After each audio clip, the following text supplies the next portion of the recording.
A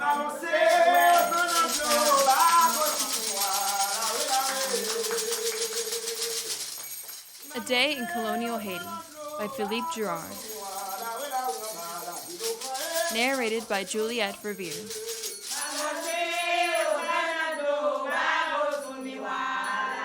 3 a.m. The dancer turns to voodoo.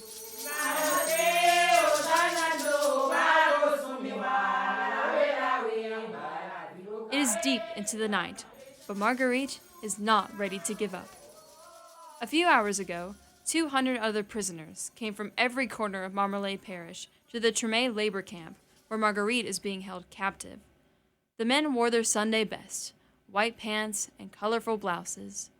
The women wore simple skirts and shirts of fine white cotton, checkered madras handkerchiefs, and every piece of jewelry they owned. As usual, Marguerite stood out. Her necklace was made of steel, not gold, courtesy of Madame de Tremé, on account of her repeated escape attempts. When I visit the surgeon at the labor camp, he chains my collar to the wall before he even looks at my feet. Bastard. 2 bare rooms for the men and the women? What kind of hospital has chains and bars? Thankfully, no chains or Madame tonight. The prisoners meet in a secluded banana grove, hoping to be left alone. Many are recent arrivals from Africa, torn from their homeland to toil in the coffee labor camps that keep springing up in the mountains around Marmelade. The prisoners are a diverse lot, so communicating is a challenge. Those captured in Senegal speak Wolof, those from Benin speak Ewe and Fon, those from the Congo speak some variant of Bantu, and those from Nigeria speak Igbo. Them I understand. Marguerite learned some Spanish when serving time in Louisiana, and then some Creole and French in Haiti. Only one language is truly understood by all: music. Dancing has kept her warm all night. It can be chilly in the mountains of Marmelade.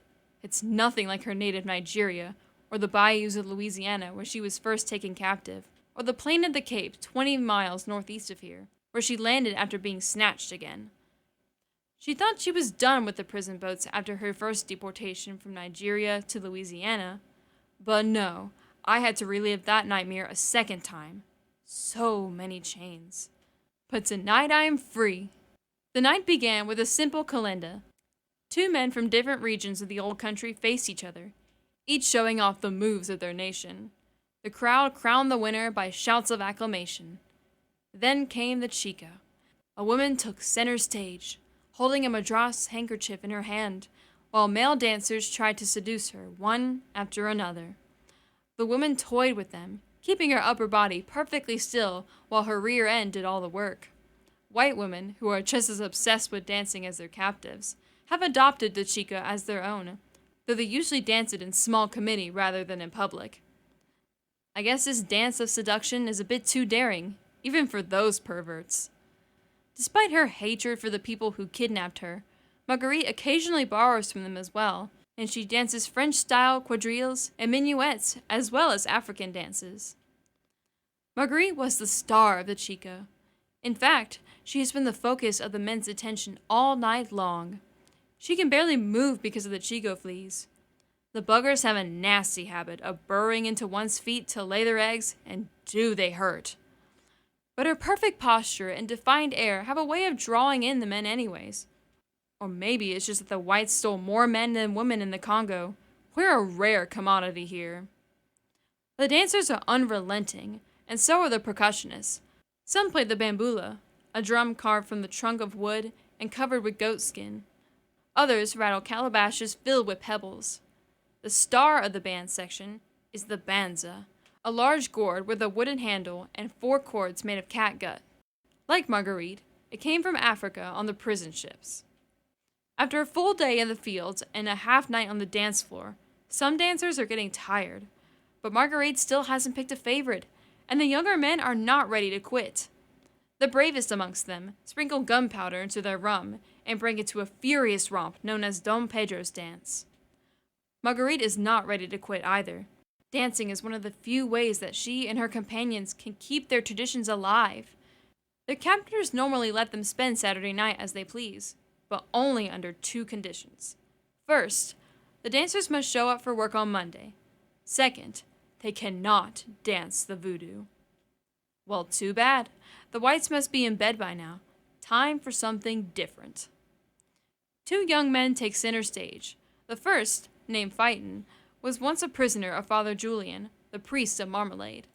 The other, also named Phaeton, was held captive by the director of the theater of the Cape. Both reclaimed their freedom. They are now hiding in the hills around Marmelade, and they occasionally come down at night to labor camps like Tremé to get some food and socialize. Their unusual first names are a nod to the whites' creation myths. On one of her better days, Madame explained to Marguerite that the original Phaeton was a young man who borrowed the chariot of his father, the sun god of the whites, and took it on a joyride through the heavens. The two black Phaetons are also coachmen in their own way. They help voodoo spirits mount their devotees. If there ever was a god-forsaken place on this earth, this is it. And yet somehow, all the gods had come to this island. Father Julian brought his Catholic demons, voodoo came from Guinea, Islam from Senegal, and those magical thunderstones we keep finding in the ground, whose god brought them here? Like most practitioners of voodoo, Marguerite is a practical person who isn't tied to a single god. She is willing to try anything that works because she has a lot to overcome. Kidnapping, deportation, forced labor, beatings, disease. Her problems are many, so she needs all the help she can get. Presently, poison is her main concern. Several people in the parish have died in suspicious circumstances. Many are convinced that foul play was involved, but who did it? In the neighboring parish of Plaisance, a black mystic named Marie Kinge is famous for her ability to fall into a trance. The spirits mount her and speak through her, and she reveals the names of the poisoners. She also sells protective talismans to her followers. Practicing voodoo is a dangerous business. Marguerite has heard from the prison camp's elders that, 1 generation ago, a man named McCandle also sold talismans to combat poison and confound his enemies. He was arrested by the white chiefs and burned alive in the Cape. Marguerite knows what fire does to one's skin and hair. She has seen the whites murder many a suspected poisoner on the scaffold. The two young men named Phaeton are still willing to take their chances.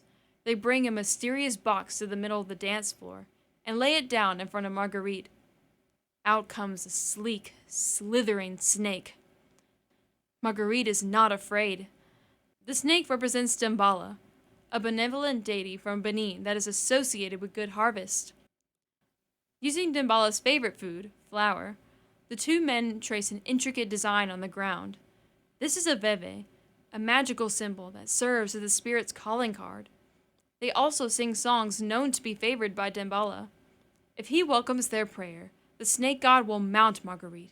She will lose control of her body, fall to the ground, hiccup, spit, moan, and thrash about wildly, like a snake while speaking gibberish.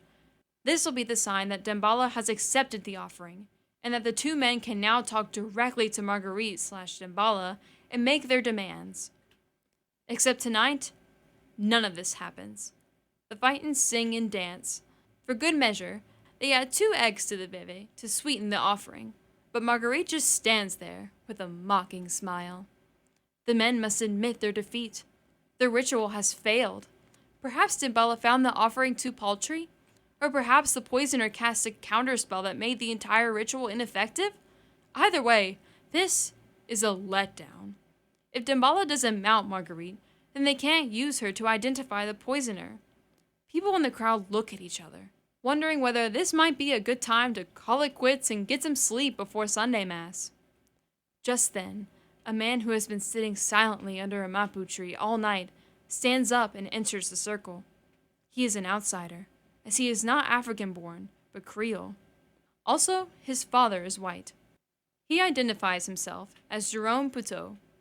Yes, he has both captor and captive blood running through his veins, but this dual ancestry places him at the center of 2 ancient mystical traditions, one African and one European, and he can call on both in times of peril.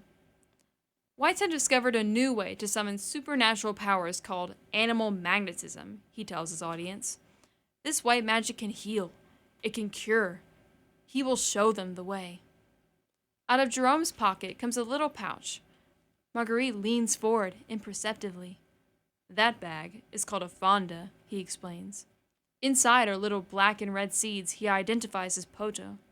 They allow him to unmask any evildoer, whether they are poisoners or mere chicken thieves. He gives her one of each. One of the Phaetons scoffs. Who would be stupid enough to believe this foolishness? Jerome purses his lips and takes out a few more items. This piece of iron symbolizes the iron boot that masters attach to runaway slaves. He looks at his two rivals with a sarcastic smile.